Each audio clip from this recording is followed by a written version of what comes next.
Hello students, how are you all? I hope you all are fine. I am Sharandeep Kaur and today we are going to start our first chapter of chemistry, which is actually your fourth chapter, the chemical bonding and molecular structure. So let me start our chapter. हाँ जी बेटा, आज हमने जिस topic के बारे में discuss करना है दैट इज़ कोवेलेंट बॉन्ड। ठीक है, फर्स्ट हमने आयनिक बॉन्ड या इलेक्ट्रोवेलेंट बॉन्ड के बारे में डिस्कस किया था लास्ट लेक्चर में। जो क्या होते हैं बेटा, जब क्या है दो आयंस के बीच में जैसे Na positive and Cl negative के बीच में क्या है एक बॉन्ड बनता है। किस वजह से बनता है? बिकॉज यहाँ पे क्या है इलेक्ट्रोस्टैटिक फोर्स ऑफ अट्रैक्शन काम करती हैं जो पॉजिटिव एंड नेगेटिव चार्ज को अट्रैक्ट करने का काम करती हैं, है ना। तो इनकी अट्रैक्शन की वजह से एक बॉन्ड डेवलप होता है। That bond is known as electrovalent bond, या फिर हम इस बॉन्ड को क्या नाम देते हैं, आयनिक बॉन्ड। ठीक है, अब बेटा जो हमने डिस्कस करना है दैट इज कोवेलेंट बॉन्ड। ठीक है, now we have to discuss about the covalent bond. So what is covalent bond? ठीक है, covalent bond is made when two atoms share their electrons. जब दो एटम्स अपने अपने इलेक्ट्रॉन्स शेयर करते हैं दूसरे एटम के साथ, तब जो बॉन्ड बनता है that is covalent bond. Generally पहले हम देखते हैं कि कोवेलेंट बॉन्ड होता क्या है बेटा। देखो, लैंगनियर ने क्या किया था, जो लुईस के पोस्टुलेट थे, ठीक है, उसको थोड़ा सा मॉडिफाई किया था। मॉडिफाई करने के बाद उन्होंने कोवेलेंट बॉन्ड का कंसेप्ट सामने लाया। देखो, आयनिक बॉन्ड हमने देखा था कि पॉजिटिव एंड नेगेटिव चार्जेस के बीच में बनता है, लेकिन हमेशा ऐसा नहीं है कि पॉजिटिव एंड नेगेटिव चार्ज के बीच में बने। ऐसा नहीं होता कि एक एटम दूसरे को इलेक्ट्रॉन दे रहा है एंड दूसरा इलेक्ट्रॉन पहले से इलेक्ट्रॉन ले रहा है। ठीक है, ऐसा कभी भी नहीं होगा। जैसे अगर मैंने आपको बताया था कि अगर हम H2 की बात करें या Cl2 की बात करें, है ना, यहाँ पे इन्होंने Cl2 की एग्जांपल ली हुई है, तो हम क्लोरीन की ही एग्जांपल लेके चलते हैं। क्लोरीन का एटॉमिक नंबर कितना था बेटा? 17। तो हमने इसकी इलेक्ट्रॉनिक कॉन्फ़िगरेशन लिखी थी, क्या थी? 281, है ना, सॉरी 27, सॉरी बेटा 27। तो जब हम इसकी इलेक्ट्रॉनिक कॉन्फ़िगरेशन देखते हैं 287, 287 17 हो गया। ठीक है, 287 इसकी इलेक्ट्रॉनिक कॉन्फ़िगरेशन देखते हैं, तब क्या होगा बेटा, इसमें ये होगा कि दो अगर हम क्लोरीन ले लेते हैं, है ना, दोनों क्लोरीन्स के पास आउटर मोस्ट शेल में कितने हैं? 7 इलेक्ट्रॉन्स पड़े हैं, है ना, 7 इलेक्ट्रॉन्स पड़े हैं। अब कौन अपने इलेक्ट्रॉन देगा किसको? मान लो कि इस क्लोरीन ने इसको इलेक्ट्रॉन दे दिया, ठीक है, तो इस क्लोरीन के पास, सेकंड वाले क्लोरीन के पास तो 8 इलेक्ट्रॉन्स हो गए, लेकिन इसके पास तो भी ओनली 6 ही बचते हैं। ठीक है, तो ये तो कंप्लीट नहीं हुआ ना, इसका आउटर मोस्ट शेल तो कंप्लीट नहीं हुआ। इसका मतलब ये जो बॉन्डिंग है वो सही नहीं हो रही है इसमें। क्लियर है? तो इसमें अलग तरह की बॉन्डिंग होगी। इसमें हमारे पास जो मतलब आयनिक बॉन्ड है वो नहीं बनेगा। तो कौन सा बॉन्ड इसमें बनेगा वो देखते हैं बेटा। इसमें क्या है, देखो, दोनों क्लोरीन को एक एक इलेक्ट्रॉन की ज़रूरत है। ठीक है, ये हमारे पास क्या है बेटा, दोनों क्लोरीन्स पड़े हैं, इन दोनों क्लोरीन्स को एक एक इलेक्ट्रॉन की ज़रूरत है। इसके पास भी 7 इलेक्ट्रॉन्स है, इसके पास भी 7 इलेक्ट्रॉन्स है। अब मान लो कि क्या हो कि जैसे हमने क्या किया था, ये इलेक्ट्रॉन इसको दे दिया था, इसके पास 8 इलेक्ट्रॉन्स हो गए, है ना। अगर हम ऐसा करें कि ये जो एक सिंगल इलेक्ट्रॉन पड़े हैं, ये दोनों इलेक्ट्रॉन आपस में शेयर कर ले।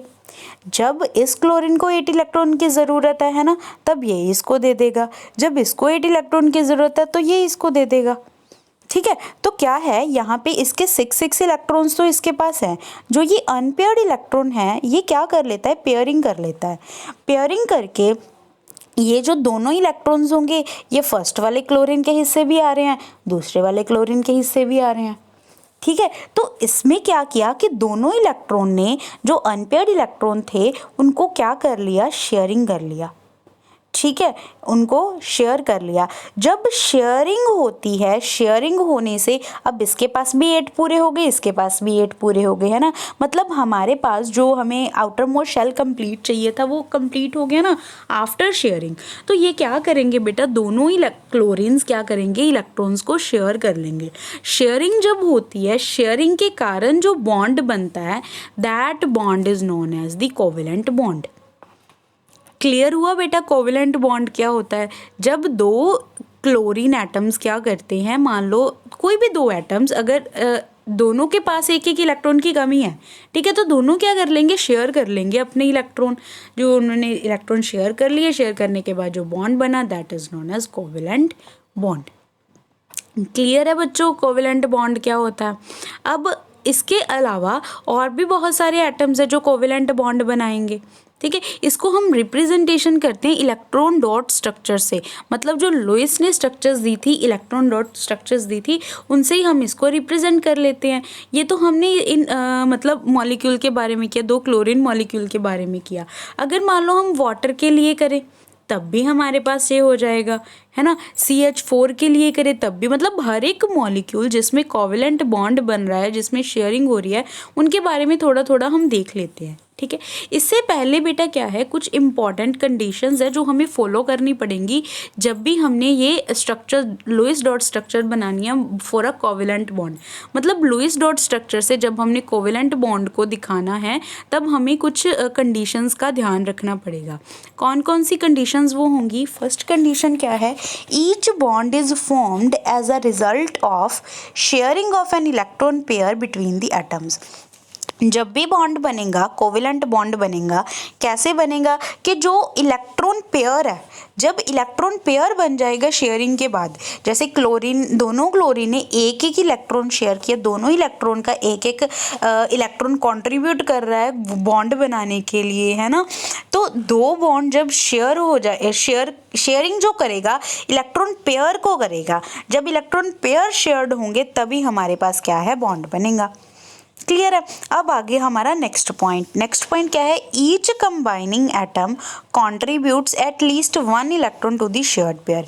जब भी हमारे पास कोवेलेंट बॉन्ड बनेगा, कोवेलेंट बॉन्ड जिन भी 2 एटम्स के बीच बनेगा तो दोनों एटम्स को कम से कम एक एक इलेक्ट्रॉन तो कंट्रीब्यूट करना ही पड़ेगा, ठीक है। 2-2 भी कर सकते हैं, 3-3 भी कर सकते हैं, ठीक है। अगर एक एक बॉन्ड वो दोनों शेयर कर रहे हैं तो सिंगल बॉन्ड बनेगा, अगर 2-2 कर रहे हैं तो डबल, अगर 3-3 कर रहे हैं तो ट्रिपल बॉन्ड, ठीक है। मान लो अगर हम कार्बन की बात करें, मान लो एक एक इलेक्ट्रॉन ये शेयर कर रहे हैं तो सिंगल बॉन्ड, अगर 2-2 इलेक्ट्रॉन शेयर करेंगे तो डबल, अगर 3-3 इलेक्ट्रॉन शेयर करेंगे तो ट्रिपल बॉन्ड बन जाएगा। मतलब 3 इलेक्ट्रॉन इस कार्बन के, 3 इलेक्ट्रॉन इस कार्बन के। क्लियर है। अब थर्ड पॉइंट हमारा क्या है, the combining atoms attain the outermost shell noble gas configuration as a result of sharing of electron। जब एटम्स कंबाइन करते हैं, एटम्स इस तरह से कंबाइन करते हैं, इस तरह से शेयरिंग करते हैं इलेक्ट्रॉन्स की कि उनकी जो आउटर मोस्ट कॉन्फ़िगरेशन है ना, जो उसका आउटर मोस्ट शेल है वो क्या हो जाए, कंप्लीट हो जाए, मतलब नोबल गैस कॉन्फ़िगरेशन वो बन जाए, मतलब आउटर मोस्ट शेल में 8 इलेक्ट्रॉन्स कंप्लीट हो जाए। इस तरह से वो क्या करते हैं, कंबाइन करते हैं। क्लियर है। देन क्या है, this fourth point, in water and carbon tetrachloride molecules formation of covalent bonds can be represented as. अब हमने क्या है, इन्होंने बताया हुआ कि किस तरह से वाटर में एंड जो हमारा कार्बन टेट्राक्लोराइड है उसमें किस तरह से शेयरिंग हुई है, ठीक है। एक करवा देती हूँ, दूसरा आप खुद करोगे। वाटर करवाती हूँ बेटा। वाटर में क्या है, ऑक्सीजन, है ना। ऑक्सीजन के पास कितने इलेक्ट्रॉन्स होते हैं, ऑक्सीजन का एटॉमिक नंबर इज 8, है ना। तो इसकी इलेक्ट्रॉनिक कॉन्फ़िगरेशन क्या होगी बेटा, 2-6, ठीक है। तो 1 2 हमने तो बाहर वाला ही देखना है ना, 1 2 3 4, ठीक है। 2 बच गए, एक हम यहाँ पे लगा देते हैं, एक हम यहाँ पे लगा देते हैं। और वाटर में क्या है, 2 हाइड्रोजन्स है, एक हाइड्रोजन आएगा अपना 1 इलेक्ट्रॉन लेके, दूसरा हाइड्रोजन आएगा अपना 1 इलेक्ट्रॉन लेके, क्योंकि हाइड्रोजन के पास तो बेटा 1 ही इलेक्ट्रॉन है ना, हाइड्रोजन हैज़ ओनली 1 इलेक्ट्रॉन, है ना। एक इसका एटॉमिक नंबर होता है, अपने 9th क्लास में 10th क्लास में किया होगा, हाइड्रोजन का एटॉमिक नंबर 1 होता है, तो हाइड्रोजन की इलेक्ट्रॉनिक कॉन्फ़िगरेशन कितनी होती है, 1 होती है ना। तो इसकी इलेक्ट्रॉनिक कॉन्फ़िगरेशन कितनी आ गई, 1 आ गई। अब देखो बेटा क्या है कि हाइड्रोजन के पास 1 ही इलेक्ट्रॉन है ना, तो ये क्या करेगा, अपना 1 इलेक्ट्रॉन इसके साथ शेयर कर लेगा, ठीक है। अब देखो हाइड्रोजन के पास कितने हो गए, 2 इलेक्ट्रॉन हो गए, तो हाइड्रोजन की तो नोबल गैस कॉन्फ़िगरेशन पूरी होगी ना। हाइड्रोजन के नियरेस्ट नोबल गैस कौन सी है, हीलियम। हीलियम के पास कितने इलेक्ट्रॉन्स होते हैं, 2, तो हाइड्रोजन की तो 2 पूरे हो गए, हाइड्रोजन के कंप्लीट हो गए, मतलब ये कोवेलेंट हाइड्रोजन के लिए पूरा हो गया, कोवेलेंट बॉन्ड बन गया, ठीक है।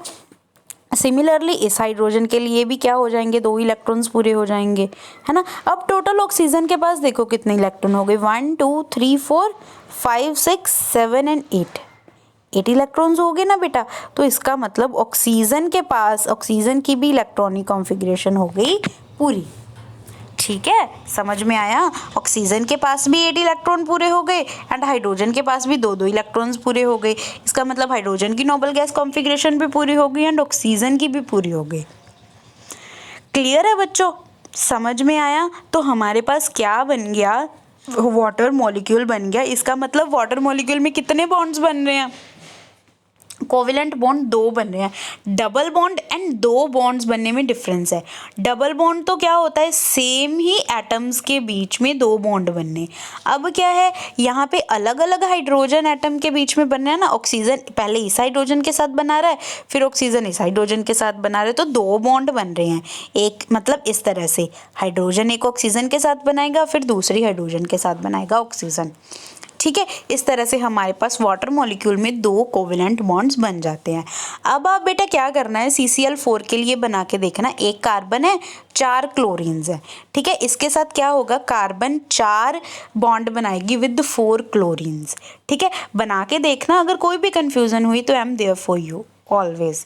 ठीक है, अब नेक्स्ट देखो, thus when 2 atoms share 1 electron pair, they are said to be joined by a single covalent bond। ठीक है, जब 2 एटम्स शेयर करते हैं एक इलेक्ट्रॉन पेयर को, तो हम क्या बोलते हैं कि सिंगल कोवेलेंट बॉन्ड उनमें बन रहा है। ठीक है, इन मैनी कंपाउंड्स, काफ़ी कंपाउंड में मल्टीपल बॉन्ड्स भी बनते हैं। जैसे अगर वो 2 बॉन्ड शेयर कर रहा होगा, if 2 atoms share 2 pair of electron, अगर 2 इलेक्ट्रॉन्स, जैसे कार्बन कार्बन हमने 2 लिए है ना, वो 2 इलेक्ट्रॉन पेयर शेयर कर रहे हैं। मान लो हमारे पास क्या है, 2 कार्बन हैं, वो 2 इलेक्ट्रॉन पेयर शेयर कर रहे हैं, तो इसका मतलब उसमें क्या बनेंगे, डबल बॉन्ड। इसी तरह से अगर वो 3 शेयर कर रहे होंगे तो ट्रिपल बॉन्ड बनेगा। क्लियर है बच्चों। देखो यहाँ पे कार्बन डाइऑक्साइड दिखाया हुआ है, कार्बन डाइऑक्साइड में 2 इलेक्ट्रॉन शेयर करते हैं। ठीक है, 2 पेयर्स इलेक्ट्रॉन पेयर शेयर होते हैं।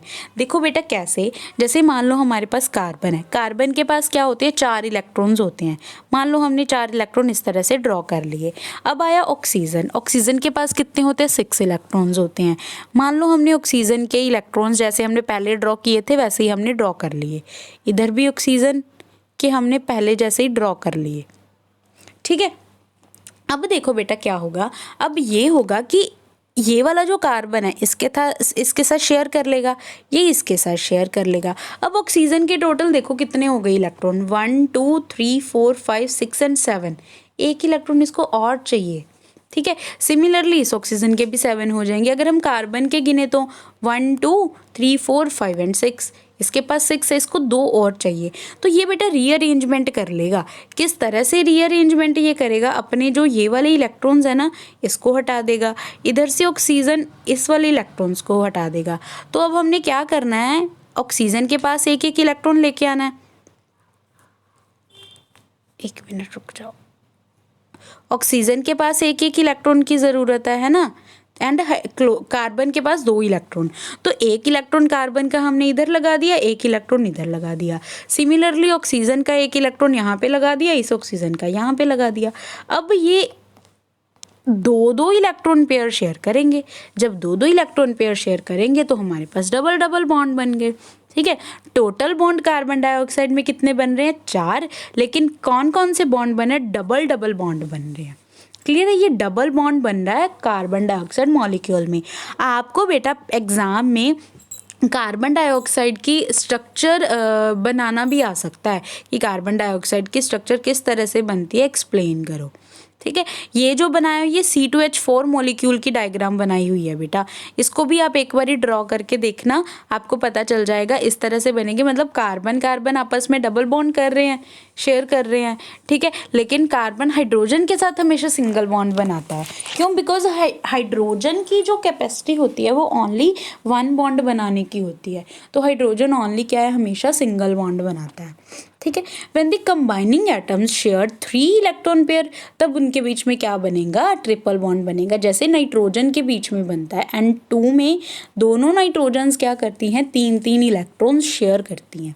ठीक है, बना के देखना। जैसे देखो बेटा बता देती हूँ, नाइट्रोजन है ना, नाइट्रोजन की जो 2 है ना, कितने होते हैं, इसका एटॉमिक नंबर 7, तो 2 एंड 5, तो इसके पास आउटर मोस्ट शेल में 5 इलेक्ट्रॉन्स हैं।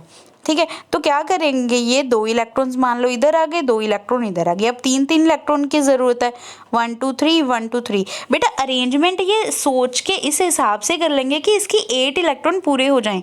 अब जैसे ये 3 इलेक्ट्रॉन शेयर कर लेगा इससे, 1 2 एंड 3 बॉन्ड बन गए। अब टोटल गिनो कितने इलेक्ट्रॉन्स हो गए, 1 2 3 4 5 6 7 एंड 8। दोनों नाइट्रोजन के पास 8 इलेक्ट्रॉन हो जाएंगे। क्लियर है ना। इस तरह से ये क्या बनाता है, N2 मॉलिक्यूल में 3 बॉन्ड बनता है, मतलब ट्रिपल बॉन्ड बनता है। ठीक है, इसी तरह से C2H2 में भी बनेगा। क्लियर है।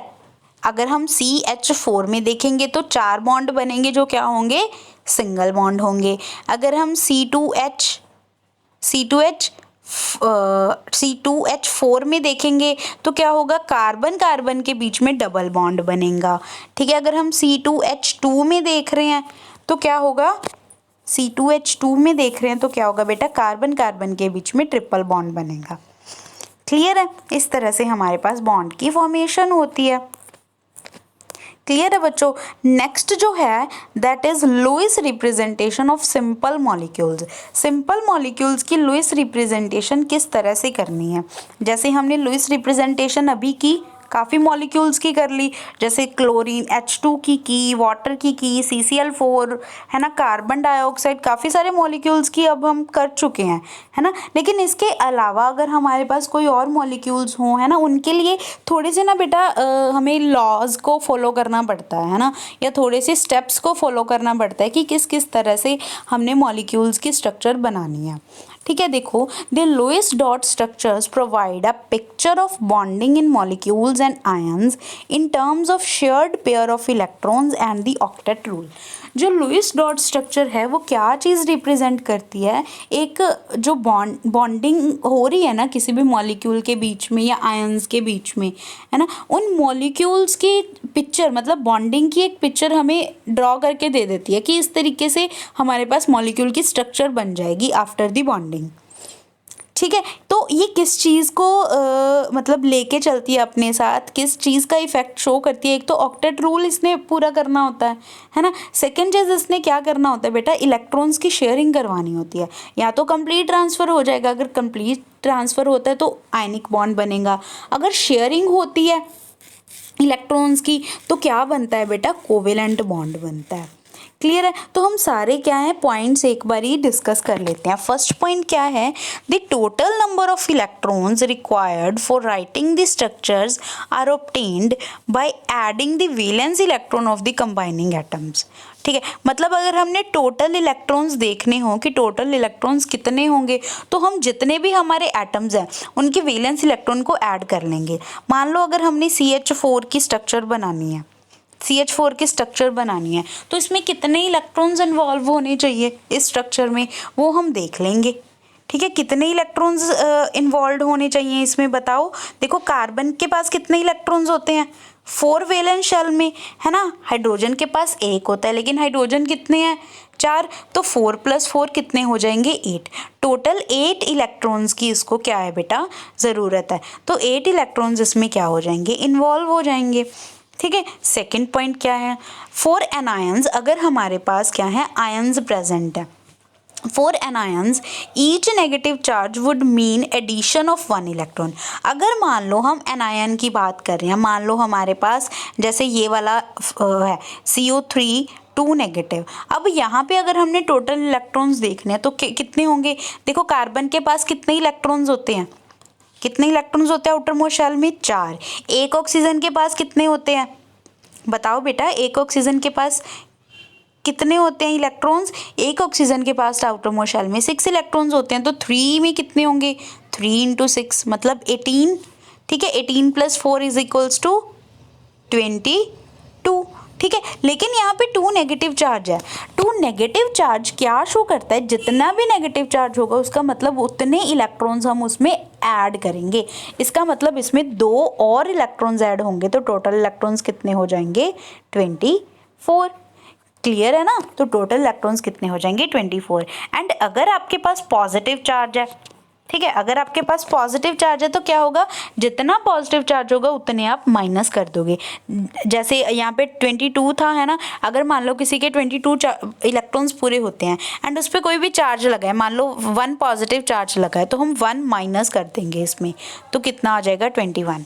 ठीक है, अगर नेगेटिव चार्ज है तो इलेक्ट्रॉन्स को ऐड करते हैं, अगर पॉजिटिव चार्ज है तो इलेक्ट्रॉन को माइनस करते हैं। ठीक है, क्यों ऐसा होता है बेटा, क्योंकि नेगेटिव चार्ज कब आता है, जब इलेक्ट्रॉन्स की एडिशन होती है, एंड पॉजिटिव चार्ज कब आता है, जब इलेक्ट्रॉन्स चले जाते हैं उसमें से। क्लियर है, दोनों पॉइंट्स क्लियर हुए। अब थर्ड देखो, थर्ड ये है कि knowing the chemical symbols of combining atoms and having knowledge of the skeletal structure of the compound, it is easy to distribute the total number of electrons as bonding shared pairs between the atoms in proportion to the total bonds। अब देखो, अगर हमें पता है कि जो carbon dioxide है ना, उसमें क्या है, डबल बॉन्ड बनते हैं, डबल बॉन्ड हो डबल बॉन्ड हो, अगर हमें उस स्ट्रक्चर की पूरी नॉलेज हो, अगर स्ट्रक्चर की नॉलेज है तो हम क्या कर सकते हैं, इसी तरह से क्या करेंगे, इलेक्ट्रॉन्स की डिस्ट्रीब्यूशन कर देंगे, है ना। अगर इलेक्ट्रॉन्स की डिस्ट्रीब्यूशन हमें नहीं पता, मान लो कि एटम की स्ट्रक्चर कैसे है, तो जिस तरह हमें आता है उस तरह से हम एक बार डिस्ट्रीब्यूशन कर देंगे ऑक्सीजन की, मतलब इलेक्ट्रॉन्स की अराउंड दी एटम्स। ठीक है, उसके बाद अगर हमारे पास प्रॉपरली बॉन्ड्स नहीं बन रहे हैं तो हम दोबारा से रीडिस्ट्रीब्यूट भी कर सकते हैं इलेक्ट्रॉन्स को। जैसे जब हमने कार्बन डाइऑक्साइड की स्ट्रक्चर बनाई थी तब हमने रीडिस्ट्रीब्यूशन की थी ना। पहले हमने क्या किया था, जनरली बस ऑक्सीजन में इस तरह से इलेक्ट्रॉन्स को क्या कर दिया था, डिस्ट्रीब्यूट कर दिया था। उसके बाद जब हमारे बॉन्ड सही नहीं बन रहे थे तो हमने ये वाला इलेक्ट्रॉन यहाँ से हटा के यहाँ पे लगा दिया। ठीक है, तब हमारे पास बॉन्डिंग बन गई। ठीक है, तो मतलब जो इलेक्ट्रॉन्स होते हैं इस तरह से डिस्ट्रीब्यूट किए जाते हैं कि उनके बीच में जो बॉन्डिंग होनी है, जो शेयरिंग होनी है इलेक्ट्रॉन्स की, वो इजीली अच्छे से हो जाए। ठीक है, ताकि उनको शो करना एक तरह से अच्छे तरीके से दिखाना इजी हो जाए। ठीक है, अगला पॉइंट देखो, in general the least electronegative atoms occupies the central position. देखो, अगर हमारे पास कोई भी एटम है ना, कोई भी मॉलिक्यूल बन रहा है किसी भी एटम से, ग्रुप ऑफ एटम से, तो उस एटम्स में जो क्या होगा, कम इलेक्ट्रोनेगेटिव एलिमेंट होगा। ठीक है, कम इलेक्ट्रोनेगेटिव एलिमेंट होगा, उनको हम क्या रखेंगे, सेंटर में।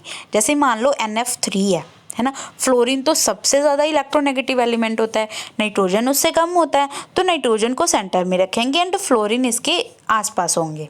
ठीक है, सिमिलरली कार्बोनेट में, है ना, कार्बोनेट में क्या होगा, कार्बन सेंटर में होगा क्योंकि कार्बन ऑक्सीजन से कम इलेक्ट्रोनेगेटिव है एंड ऑक्सीजन इसके आसपास ऑक्यूपाई करेंगे पोजीशंस। क्लियर है। नेक्स्ट देखो, after accounting for the shared pairs of electrons for single bonds, मतलब अगर पहले हमने क्या बनाने हैं, सिंगल बॉन्ड्स बनाने हैं, अगर सिंगल बॉन्ड्स के बाद भी इलेक्ट्रॉन्स बचते हैं तब हम मल्टीपल बॉन्ड बनाने में उनका यूज़ करेंगे। ठीक है, मतलब जैसे हमने कार्बन डाइऑक्साइड की स्ट्रक्चर बनाई थी, पहले हमने सिंगल बॉन्ड बनाए थे ना, अगर बाद में इलेक्ट्रॉन्स बचते हैं तब डबल बॉन्ड बनेंगे, अगर फिर भी बचेंगे फिर ट्रिपल बॉन्ड बन जाएगा। ठीक है, पहले सिंगल बॉन्ड, मतलब सिंगल बॉन्ड तो हमेशा बनेगा ही बनेगा, फिर अगर इलेक्ट्रॉन्स बचते हैं फिर हमने डबल बॉन्ड बनाने हैं फिर ट्रिपल बॉन्ड। लेकिन अगर उसके बाद भी मतलब हमारी आउटर मोस्ट शेल कंप्लीट हो गया लेकिन कुछ इलेक्ट्रॉन्स बच गए जिसका हमने यूज़ नहीं किया है, जैसे मान लो अगर हमने यहाँ पे डबल बॉन्ड बना दिए थे, कार्बन के तो सारे इलेक्ट्रॉन यूज़ हो गए, लेकिन जो ऑक्सीजन है उसके दो इलेक्ट्रॉन्स अभी बचे हैं, दो इलेक्ट्रॉन्स, इनका अभी हमने यूज़ ही नहीं किया, है ना, यूज़ नहीं किया है, तो इन इलेक्ट्रॉन्स को, लेकिन इसके आउटर मोस्ट शेल तो कंप्लीट हो गया ना, 8 इलेक्ट्रॉन तो कंप्लीट हो गए, तो बेटा हम इनका यूज़ भी कर भी नहीं सकते, नहीं किया क्योंकि कर ही नहीं सकते थे, है ना। तो जो इलेक्ट्रॉन्स हमारे पास बचते हैं वो हमेशा पेयरिंग में बचेंगे। ठीक है, वो हमेशा पेयरिंग में बचेंगे एंड इन पेयर्स को हम क्या बोलेंगे, इलेक्ट्रॉन पेयर को बोला जाता है लोन पेयर्स। ठीक है, बस ये जो अलोन बच गए, जो अकेले रह गए, है ना, ये बोल सकते हैं, तो उनको हम क्या बोलेंगे, lone pair of electrons. Clear है, जैसे आपको दिखा भी देती हूँ, जो हमारे पास नाइट्रोजन है, नाइट्रोजन के पास ये वाले इलेक्ट्रॉन्स बच गए ना, अब ये बॉन्डिंग में पार्टिसिपेट कर ही नहीं सकते क्योंकि दोनों नाइट्रोजन के 8 इलेक्ट्रॉन्स कंप्लीट हो चुके हैं, तो हम इनको क्या बोलेंगे बेटा, लोन पेयर्स बोलेंगे। क्लियर है, these are the lone pairs. Next देखो बेटा, ये हमारे पास कुछ स्ट्रक्चर्स बना के हमें दिखाया गया है कि किस तरह से हम मॉलिक्यूल्स की लुईस रिप्रेजेंटेशन कर सकते हैं। एक बार आप सभी इनको ड्रॉ करके देखना, अगर कोई भी कन्फ्यूज़न हुई तो मैं आपको दोबारा से करवा दूँगी, ठीक है। इसके बाद बेटा आपको कुछ मतलब प्रॉब्लम्स हैं या कुछ क्वेश्चंस हैं, है ना, उनमें बताया गया है। एक तो आपको ऐसे पता चल जाएगा कि कैसे हमने पेपर में इसको सॉल्व करना है, ठीक है। पहले हमारे पास क्या है, CO, है ना, CO का मॉलिक्यूल बनाना है। कैसे बनाओगे, जैसे जैसे ऊपर हमें पॉइंट्स दिए हैं ना, उन तरीक़ों से बनाना है। पहले हम क्या करेंगे, इनके ऊपर जो हमारे इलेक्ट्रॉन्स हैं, टोटल इलेक्ट्रॉन्स कितने होंगे वो देखेंगे। कार्बन के पास आउटर मोस्ट शेल में कितने इलेक्ट्रॉन्स होते हैं, 4। ऑक्सीजन के पास कितने होते हैं, 6। तो टोटल इलेक्ट्रॉन्स कितने हो जाएंगे, 10, ठीक है। उसके बाद हम एक बार स्केलेटल बना लेंगे। यहाँ पे कोई भी पॉजिटिव नेगेटिव चार्ज तो है ही नहीं, तो एडिशन एंड सब्ट्रैक्शन का तो कोई रोल ही नहीं है, ठीक है। फिर हम उसकी स्केलेटल बना लेंगे। स्केलेटल 2 ही है तो क्या होगा, कार्बन एंड ऑक्सीजन, है ना। एंड अगर 2, 3 होंगे, 4 होंगे एटम्स, तो उसमें से हम ये देख लेंगे कि लीस्ट इलेक्ट्रोनेगेटिव कौन सा है, उसको हम सेंटर में रखेंगे, बाकियों को हम उसके अराउंड लगा देंगे, ठीक है। फिर पहले हमने सिंगल बॉन्ड बनाना है, फिर डबल, फिर देखना है कि ट्रिपल बनता है या नहीं। पहले हम सिंगल बॉन्ड बनाएंगे, ठीक है। जैसे कार्बन है, कार्बन के पास कितने इलेक्ट्रॉन्स होते हैं आउटर मोस्ट शेल में, 4 होते हैं, है ना। तो 1 2 3 4 बना दिया। फिर ऑक्सीजन के पास आएंगे, ऑक्सीजन के पास 6 होते हैं, तो हमने 6 बना दिए। पहले सिंगल बॉन्ड बनेगा, बन गया सिंगल बॉन्ड, ठीक है। लेकिन सिंगल बॉन्ड बनने से क्या हुआ कि जो ऑक्सीजन है उसके पास 7 इलेक्ट्रॉन्स तो आ गए, लेकिन कार्बन के पास कितने इलेक्ट्रॉन है, 1 2 3 एंड 4, ओनली 4 इलेक्ट्रॉन्स आए हैं, 5 इलेक्ट्रॉन्स आ गए। ये भी साथ में करेंगे ना काउंट, ठीक है। मतलब अभी इसका कंप्लीट नहीं है, तो क्या होगा, यहाँ से एक इलेक्ट्रॉन यहाँ पे शिफ्ट कर देंगे, ये वाला इलेक्ट्रॉन यहाँ पे शिफ्ट कर देंगे, ठीक है। तो क्या होगा, हमारे पास एक इलेक्ट्रॉन और यहाँ पे आ गया, इधर से ऑक्सीजन का आ गया, तो यहाँ पे डबल बॉन्ड बन गया। अब इसके तो भाई 8 इलेक्ट्रॉन्स पूरे हो गए, लेकिन इसके तो अभी भी 6 इलेक्ट्रॉन्स पड़े हैं, है ना। अभी भी 6 इलेक्ट्रॉन्स पड़े हैं, तो अभी भी हमारी जो स्ट्रक्चर है वो पूरी नहीं हुई है, ठीक है। फिर क्या होगा बेटा, फिर ये होगा कि जो, देखो ध्यान से पढ़ो, this does not complete the octet on carbon and hence we have to resort to multiple bonds। तो हमें क्या बनाने पड़ेंगे, मल्टीपल बॉन्ड्स बनाने पड़ेंगे, ठीक है। तो यहाँ पे क्या किया, कार्बन है ना, कार्बन है, ऑक्सीजन है ना। ये क्या करेंगे बेटा, ट्रिपल बॉन्ड बना लेंगे। अगर इनमें ट्रिपल बॉन्ड बन गया, 2 इलेक्ट्रॉन्स इसके बचे, 2 इलेक्ट्रॉन्स इसके बचे, तो अब क्या है, इसमें क्या बन जाएंगे बेटा, टोटल इसका भी, कार्बन का भी ऑक्टेट कंप्लीट हो जाएगा, 6 + 2 8, 6 + 2 8। तो दोनों की क्या बन जाएगी, हमारी जो इलेक्ट्रॉनिक कॉन्फ़िगरेशन है आउटर मोस्ट शेल वाली, वो कंप्लीट हो जाएगी, ठीक है। एंड इस तरह से इनकी क्या स्ट्रक्चर बन जाएगी। क्लियर है बच्चों। तो ऐसे ही हम NO2 नेगेटिव का बना देंगे। अब नेगेटिव है ना, तो इसका मतलब इसमें क्या करेंगे, हम एक इलेक्ट्रॉन ऐड करेंगे, ठीक है। ध्यान में रख के इसकी स्ट्रक्चर को ड्रॉ करके देखना है। अब नेक्स्ट जो हमारा टॉपिक है बेटा, that is formal charge. Formal charge क्या होता है, Lewis dot structures in general do not represent the actual shapes of the molecule.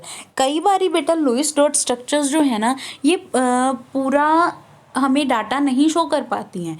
जो स्ट्रक्चर्स होती है ना मॉलिक्यूल्स की, वो पूरी की पूरी स्ट्रक्चर्स नहीं शो कर पाती हैं, नहीं अच्छे से रिप्रेजेंट कर पाती हैं, ठीक है। ज़्यादातर पॉलीएटॉमिक आयंस के केस में ऐसा होता है, ठीक है। तो क्या है, in polyatomic ions the net charge is possessed by the ion as a whole and not by a particular atom. जो नेट चार्ज है, जैसे मान लो CO3 2 नेगेटिव का हमने किया था, है ना, CO3 2 नेगेटिव का किया था, या फिर NO2 नेगेटिव की बात कर रहे हैं, तो ये जो नेगेटिव चार्ज है ना, ये पूरे मॉलिक्यूल के पास है। ऐसा नहीं है कि ओनली नाइट्रोजन के पास है या ओनली किसी एक ऑक्सीजन के पास है ये नेगेटिव चार्ज। इसका ये मतलब है कि ये पूरा नेगेटिव चार्ज तीनों एटम्स के पास है, ठीक है। तो ये कैसे शो करेंगे कि ये सारा तीनों एटम के पास है, इसीलिए इसको क्या बोला जाता है बेटा, फॉर्मल चार्ज, कि ये सभी के पास कॉमन होगा ये चार्ज, फॉर्मल चार्ज। अब बेटा बात ये आती है कि फॉर्मल चार्ज को हम कैलकुलेट कैसे करेंगे, ठीक है, फॉर्मल चार्ज को कैलकुलेट कैसे किया जाता है या फिर फॉर्मल चार्ज की डेफिनेशन क्या होती है। फॉर्मल चार्ज की डेफिनेशन जिस तरह से हम इसका फॉर्मूला बनाएंगे ना, उसी तरह से बेटा फॉर्मल चार्ज की डेफिनेशन लिख देनी है। Formal charge on an atom in Lewis structure, Lewis structure में जो फॉर्मल चार्ज होगा एटम्स पे वो किसके इक्वल होगा, ध्यान से देखते जाना। Total number of valence electrons in the free atom, free atom में कितने वैलेंस इलेक्ट्रॉन्स हैं, मतलब पहले जिस तरह से हमने फर्स्ट में इलेक्ट्रॉन्स को कैलकुलेट किया था वो वाले लिख देने हैं। माइनस कर देना है total number of bonding electrons, bonding electrons कितने हैं, नॉन बॉन्डिंग इलेक्ट्रॉन्स मतलब जो लोन पेयर्स हैं, लोन पेयर्स को हमने माइनस कर देना है। उसमें से भी हमने माइनस कर देना हाफ ऑफ जो शेयर्ड इलेक्ट्रॉन्स हैं। समझ में आया। पहले नॉन बॉन्डिंग मतलब जो बॉन्ड बनाने में नहीं यूज़ हो रहे, जो लोन पेयर्स हैं उनको माइनस कर दिया। फिर हाफ किसका माइनस करना है, जो बॉन्ड बनाने में यूज़ हो रहे हैं। ठीक है, उन इलेक्ट्रॉन्स को हमने क्या कर देना है, माइनस कर देना, तो हमें फॉर्मल चार्ज मिल जाएगा। हम एक किसी भी एटम या आयन का फॉर्मल चार्ज कैलकुलेट करते हैं। जैसे बेटा हमारे पास ओजोन है, ठीक है। फॉर्मल चार्ज का ये मतलब होता है कि जो हर एक एटम है, जैसे ओजोन किससे मिलके बनता है, O3 से मिलके बनता है, तो पूरे ओजोन पे, ठीक है, पूरे ओजोन मॉलिक्यूल पे तीनों एटम्स के पास, ठीक है, कितना कितना चार्ज होगा, तीनों एटम्स के पास कितना कितना चार्ज होगा, दैट इज फॉर्मल चार्ज। ठीक है, टोटल जैसे मान लो ओजोन पे टोटल चार्ज देखो, ओजोन पे कोई भी नहीं है ना, जीरो है, लेकिन क्या इन तीनों मॉलिक्यूल्स के पास चार्ज जीरो है, ये किसी के पास कोई चार्ज होगा। ठीक है, जैसे NO3 नेगेटिव की अगर हम बात करें तो क्या वो नेगेटिव चार्ज नाइट्रोजन पे है या ऑक्सीजन में किसी एक ऑक्सीजन के पास है। ठीक है, किस तरह से वो चार्ज कहाँ पे डिस्ट्रीब्यूट है वो हमें यहाँ से पता चलेगा। फॉर्मल चार्ज जब हम कैलकुलेट करेंगे फ्रॉम दी लुईस स्ट्रक्चर। जो लुईस स्ट्रक्चर होती है बेटा ओजोन की, वो कैसी होती है ये बेटा याद रखना, क्योंकि ओजोन ना बहुत बारी यूज़ होता है। ठीक है, यूज़ होता है एंड पेपर में भी काफ़ी बार पूछा गया ओजोन के बारे में। ठीक है, क्या होता है, एक ओजोन लिया, ऑक्सीजन लिया, सॉरी ऑक्सीजन, एक ऑक्सीजन के साथ तो डबल बॉन्ड बनाता है, दूसरी के साथ क्या बना रहा है, सिंगल बॉन्ड बना रहा है। ठीक है, अब इस ऑक्सीजन के पास क्या होगा, एक लोन पेयर, इसके पास कितने होंगे, दो लोन पेयर्स, एंड इस वाली ऑक्सीजन के पास कितने होंगे, तीन लोन पेयर्स। ठीक है, अब ऐसा भी हो सकता है कि इसके साथ ही सिंगल बॉन्ड बना रहा हो, इसके साथ डबल बॉन्ड बना रहा हो, फिर इसके पास तीन लोन पेयर्स बचेंगे न इसके पास एक लोन पेयर बचेगा, सॉरी दो लोन पेयर्स बचेंगे। ठीक है, अब हम फॉर्मल चार्ज कैलकुलेट करते हैं। क्लियर है, तो हम पहले बात करते हैं फर्स्ट ऑक्सीजन की। जो हमारा फर्स्ट ऑक्सीजन है, फर्स्ट ऑक्सीजन के पास कितने इलेक्ट्रॉन्स हैं। ठीक है, माइनस कर देंगे लोन पेयर कितने हैं, माइनस कर देंगे कितने बॉन्डिंग में पार्टिसिपेट कर रहे हैं। ठीक है, अब देखो फर्स्ट ऑक्सीजन की बात करें, ऑक्सीजन के पास आउटर मोस्ट शेल में टोटल इलेक्ट्रॉन होते कितने हैं। फर्स्ट ऑक्सीजन, कोई भी ऑक्सीजन है, ऑक्सीजन के पास आउटर मोस्ट शेल में कितने इलेक्ट्रॉन होते हैं बेटा, 6 इलेक्ट्रॉन्स होते हैं, है ना। तो हम 6 लगा देंगे पहले, माइनस क्या करना है, कितने लोन पेयर्स हैं उसके पास, लोन पेयर कितने हैं, लोन पेयर इलेक्ट्रॉन्स कितने हैं, 2। लोन पेयर की बात करें तो वो एक है, लेकिन लोन पेयर इलेक्ट्रॉन्स कितने हैं, 2, तो माइनस कर देंगे 2। फिर माइनस करना है हाफ ऑफ जितने बॉन्ड में पार्टिसिपेट कर रहे हैं इलेक्ट्रॉन। ठीक है, देखो बॉन्ड कितने बन रहे हैं, 3 बॉन्ड बन रहे हैं, तो टोटल इलेक्ट्रॉन कितने इसमें यूज़ होंगे, 6, तो मल्टीप्लाई 6, तो क्या आ गया, 6 - 2 - 3, मतलब 6 - 5 इज इक्वल्स टू 1 +1। तो इसका क्या मतलब है कि फर्स्ट ऑक्सीजन पे जो चार्ज होगा वो कितना होगा, +1। ठीक है, इसी तरह से हम सेकंड का कैलकुलेट करेंगे। क्या आएगा सेकंड का, 6 माइनस बॉन्ड लोन पेयर वाले कितने इलेक्ट्रॉन है, 4 माइनस हाफ ऑफ ये ऑक्सीजन भी 2 बॉन्ड बना रहा है, 2 बना रहा है, तो इलेक्ट्रॉन कितने होंगे, 4, तो क्या होगा, 6 -4 -2, मतलब 6 - 6 इज इक्वल्स टू 0। तो इस ऑक्सीजन के पास कोई भी चार्ज नहीं होगा, कितना चार्ज होगा, 0। ठीक है, अब थर्ड ऑक्सीजन के पास देखो, +1 0, इसके पास चार्ज क्या होगा, देखो ये ऑक्सीजन है, ऑक्सीजन के पास तो 6 इलेक्ट्रॉन्स ही होते हैं आउटर मोस्ट शेल में, है ना, माइनस लोन पेयर कितने इलेक्ट्रॉन्स हैं, 6, माइनस हाफ ऑफ बॉन्डिंग में कितने पार्टिसिपेट कर रहे हैं, 2, तो 6 - 6 0 -1, तो टोटल चार्ज इसका कितना आया -1, तो इस पे चार्ज क्या आएगा -1। अब देखो इस पे +1, इस पे -1, इस पे कोई भी चार्ज नहीं है, तो टोटल अगर हम बात करेंगे टोटल ओजोन पे चार्ज कितना आएगा, +1 -1 को कैंसिल कर देगा, कितना आ जाएगा 0। तो इसीलिए इसको क्या बोला जाता है, न्यूट्रल। लेकिन इन तीनों में से 2 इलेक्ट्रॉन के पास चार्ज है, एक के पास +1 है, एक के पास -1। तो इसका पता किससे चला हमें बेटा, हमें चला फॉर्मल चार्ज से। ठीक है, ये देखो कैलकुलेट करके भी दिखाया गया है सारा। ठीक है बच्चों, तो इस तरह से हम इसका पता लगाते हैं। देन बेटा ऑक्टेट रूल है, ऑक्टेट रूल की लिमिटेशंस है। ठीक है, ऑक्टेट रूल की क्या लिमिटेशंस होती हैं वो देखते हैं। ऑक्टेट रूल तो हमने किया, लेकिन ऑक्टेट रूल काफ़ी लिमिटेशंस प्रोवाइड करता है। क्या लिमिटेशंस प्रोवाइड करता है, पहले the incomplete octet of the central atom. First क्या है कि कई बार जो सेंट्रल एटम होता है उसकी क्या है, इनकम्प्लीट इलेक्ट्रॉनिक कॉन्फ़िगरेशन ऑक्टेट होता है। मतलब जब 2 आ जाएगा, ऑक्टेट का मतलब है बेटा 8। कई बार 2 इलेक्ट्रॉन्स रह जाते हैं ना, तो 2 इलेक्ट्रॉन्स होंगे तब भी वो क्या रहता है, तब भी वो क्या रहता है बेटा, तब भी वो मतलब हम नोबल गैस कॉन्फ़िगरेशन उसको बोल सकते हैं, तब भी वो स्टेबल बना रहता है। क्लियर है ना, स्टेबल तो तब भी वो बना रहेगा, लेकिन स्टेबिलिटी ऑक्टेट के साथ तो नहीं हुई ना, तो इसने पर्टिकुलर ऑक्टेट ही क्यों बोला। ठीक है, जैसे ये बोले हैं जैसे LiCl है, तो यहाँ पे Li के पास, लिथियम के पास 2 इलेक्ट्रॉन बचे हैं, लेकिन ऑक्टेट तो इसका पूरा नहीं हुआ। सिमिलरली जो बेरिलियम है, यहाँ पे इसके पास 4 इलेक्ट्रॉन बचे हैं, लेकिन इसका भी पूरा नहीं हुआ ऑक्टेट। सिमिलरली यहाँ पे बोरोन के पास 6 इलेक्ट्रॉन्स बचे हैं, लेकिन इसका भी ऑक्टेट पूरा नहीं हुआ, लेकिन फिर भी ये मॉलिक्यूल स्टेबल होते हैं। ठीक है, वाई, जब इसका ऑक्टेट ही कंप्लीट नहीं हुआ, तो हमने तो ये बोला था कि ऑक्टेट को पूरा करने के लिए इनमें बॉन्डिंग होती है।